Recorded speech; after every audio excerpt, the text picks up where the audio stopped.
Well, is this on? Okay, yeah. I started in kind of official ministry in 1961, so I realized that next year will be 50 years that I've been doing this. And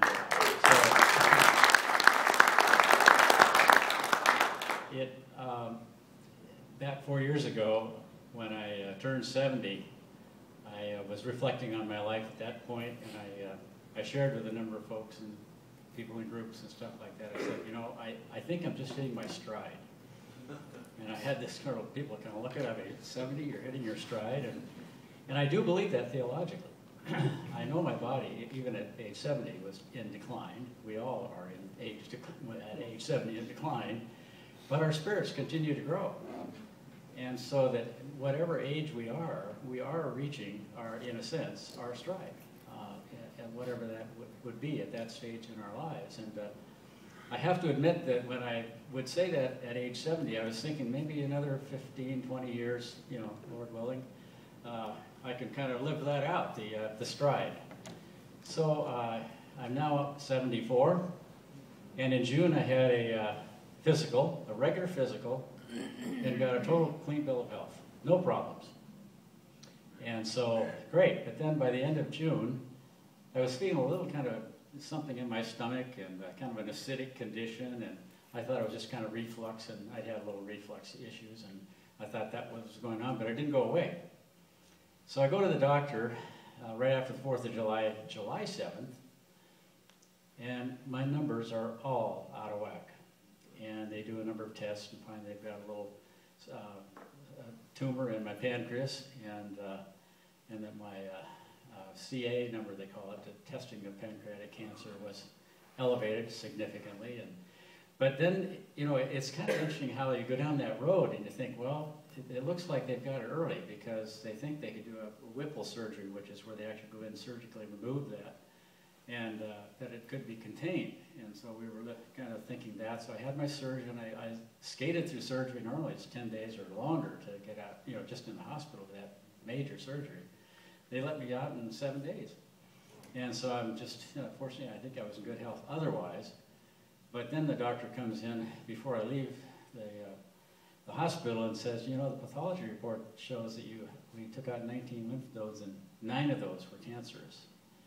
And they're on the edge, and it doesn't look good. And then we go on to the next doctor, and he says, well, it looks like there's some spots on your liver.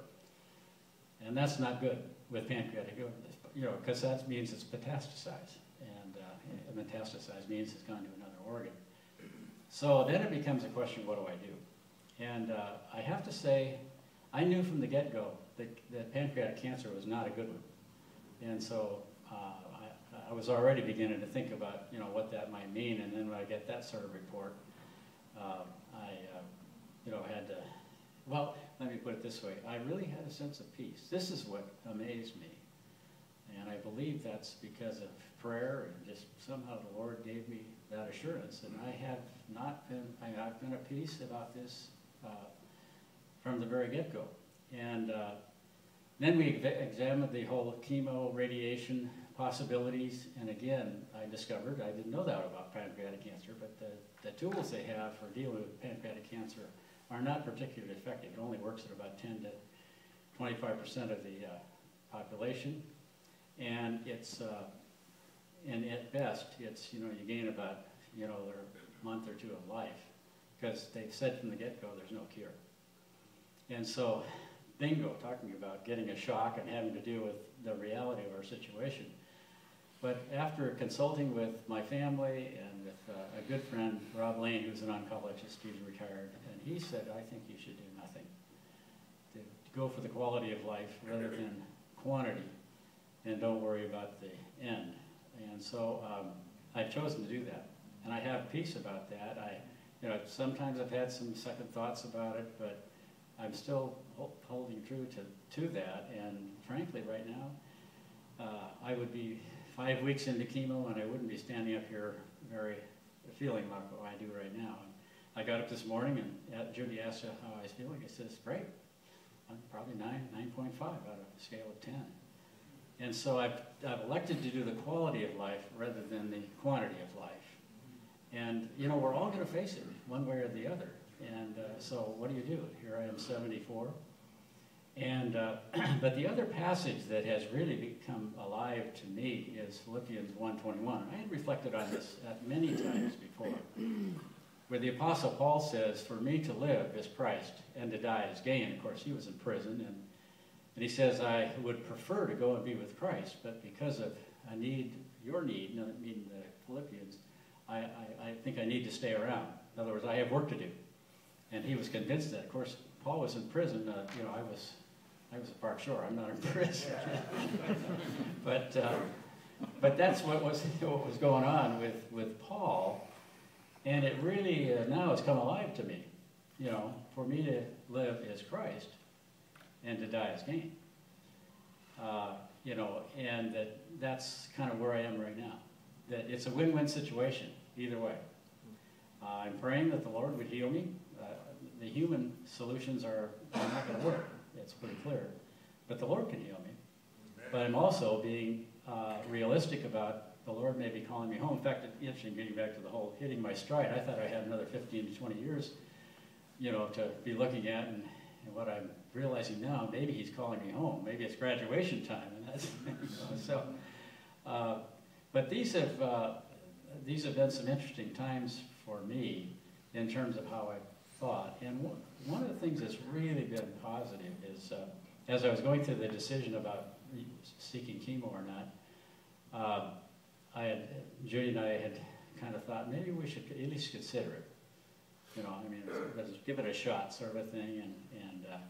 And we started talking to our family about it, and found out that all of them felt like to do chemo is just, you know, doesn't make a whole lot of sense. In fact, Eric, my youngest, who has the youngest 9-month-old child, says, you know, Dad, if your immune system was compromised, you probably wouldn't even be able to be with your grandchildren. I thought, I don't want that. And so what has been gratifying is Judy and all of my adult kids have said, you know, that they think this is the right choice for me. And I'm still at peace about it. It's in the Lord's hands. And I'm learning about relinquishment. So one of the things that a passage that has become very important to me was something that was brought to my attention by a friend named Chuck Austin, who was a fellow who died of pancreatic cancer about 20 plus years ago. He played football at the University of Oregon. But he's still a good guy. Oh, he's still a good guy, yeah. And in his adult life became a marathon runner. And so as he contracted pancreatic cancer, and realized that there wasn't really a cure, that he decided to not do the chemo and everything. But being a marathon runner, he quoted the Hebrews passage about running the race. In fact, I wanted to read that to you. Hold on. He says, therefore, this is Hebrews 12, therefore, since we are surrounded by a great cloud of witnesses, let us throw off everything that hinders and the sin that so easily entangles, and let us run with perseverance the race marked out for us. Let us fix our eyes on Jesus, the author and perfecter of our faith, who for the joy set before him endured the cross, scorning the shame, and sat down at the right hand of the throne of God. Consider him who endured such opposition from sinful men, so that we might not grow weary and lose heart. Well, anyway, Chuck Austin took this in an interesting direction. First of all, he thought about being a distance runner, about that passage, about this cloud of witnesses that are witnessing our running the race. He said the image typically is that you go into a stadium and there's a whole big stadium of people who are watching us.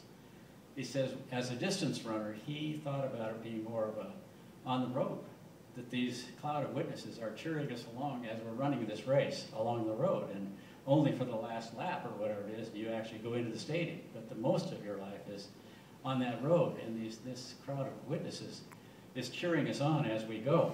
And so I love that image in terms of what Chuck shared. And then he chose to take an approach of passing the baton. In fact, my friend